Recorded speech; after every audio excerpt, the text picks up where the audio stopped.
તો કમોસમી વરસાદને પગલે રાજ્યમાં ઠંડીનો ચમકારો વધ્યો છે। 10.8 ડિગ્રી તાપમાન સાથે નલિયા રાજ્યનું ઠંડુગાર શહેર બન્યું છે। ગાંધીનગરમાં 13.5 ડિગ્રી અને ડીસામાં 13.3 ડિગ્રી તાપમાન નોંધાયું છે। ભુજમાં 13 ડિગ્રી અને અમરેલીમાં 13.2 ડિગ્રી તાપમાન છે। અમદાવાદમાં 15.3 ડિગ્રી અને વડોદરામાં 16.8 ડિગ્રી તાપમાન નોંધાયું છે। રાજકોટમાં 14 અને સુરતમાં 17.4 ડિગ્રી તાપમાન નોંધાયું છે। કમોસમી વરસાદના પગલે રાજ્યમાં ઠંડીનો ચમકારો વધ્યો છે। 10.8 ડિગ્રી સાથે નલિયા રાજ્યનું ઠંડુગાર શહેર બની ગયું છે। આ સાથે જ ગાંધીનગરમાં 13.5 ડિગ્રી તાપમાન નોંધાયું છે। ડીસામાં 13.13 ડિગ્રી તાપમાન નોંધાયું છે। સંવાદદાતા રોનક જોડાયા છે ફોન લાઈન પર। રોનક, એક સાથે બંને સિઝન જોવા મળી રહી છે। પહેલા તો વરસાદ અને ત્યારબાદ ઠંડીનો ચમકારો જોવા મળ્યો છે।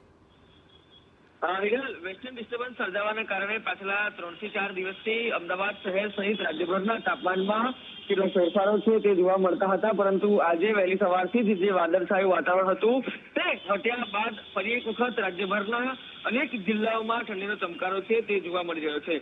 સૌથી ઓછું તાપમાન આજે નલિયામાં 10.8 ડિગ્રી જેટલું નોંધવામાં આવ્યું છે, જ્યારે અમદાવાદ શહેરની વાત કરવામાં આવે તો અમદાવાદનું ન્યૂનતમ તાપમાન છે તે 15.3 નોંધાયું છે।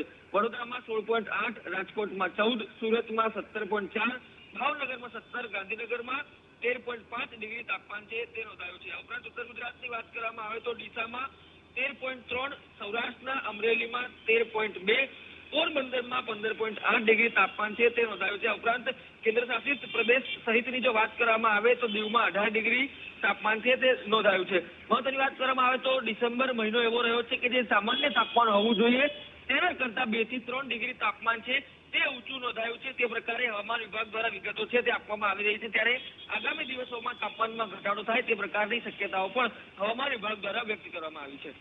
જી રોનક, માહિતી બદલ આપનો આભાર।